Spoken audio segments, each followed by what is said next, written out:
এবার যদি যেতে হয় তবে কি আমি চলে যাব শব্দহীন এক বিকেলের মতো, যেখানে আকাশটা অন্ধকার হয়ে আসে হঠাৎ,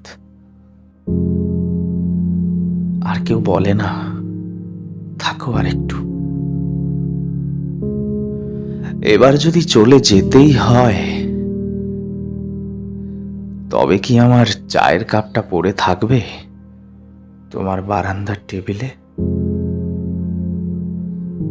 হাতে ধরা না পড়া বইটার পৃষ্ঠা থেমে থাকবে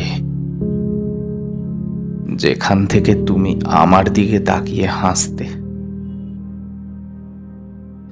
একটা গল্প ছিল যেটা আমরা শেষ করিনি,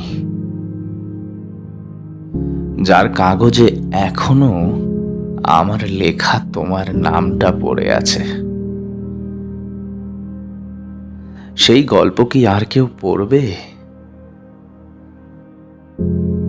এবার যদি যেতে হয় তবে আমি চুপ করে রেখে যাব কিছু না বলা শব্দ,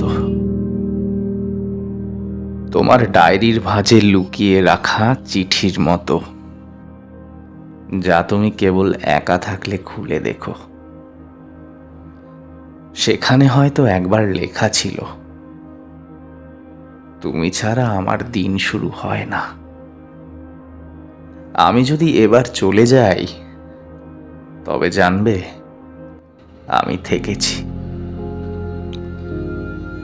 প্রতিদিন তোমার অপেক্ষার ছায়ায়, প্রতিটা ভোরে তোমার জানালার আলোর রেখায়।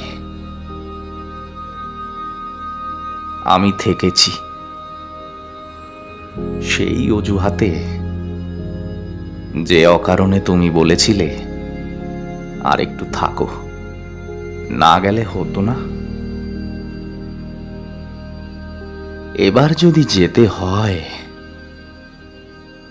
তবে কোনো বিদায় জানাবে না আমাকে, কারণ বিদায়গুলো খুব আনুষ্ঠানিক, খুব নিষ্ঠুর। তুমি শুধু পেছনে তাকাবে, দেখবে ছায়াটা আর পড়ে না, কিন্তু জানবে আমি গেছি নিঃশব্দে, নীরবে। এবার যদি যেতে হয় তবে আমি আমার সমস্ত ভালোবাসা রেখে যাব তোমার নামে, এই শহরের কোনো এক ব্যস্ত মোড়ে, একটা সাইনবোর্ডে, একটা পুরনো গানকে ঘিরে, যেখানে তুমি আমার কথা ভাববে, না চাইতেও।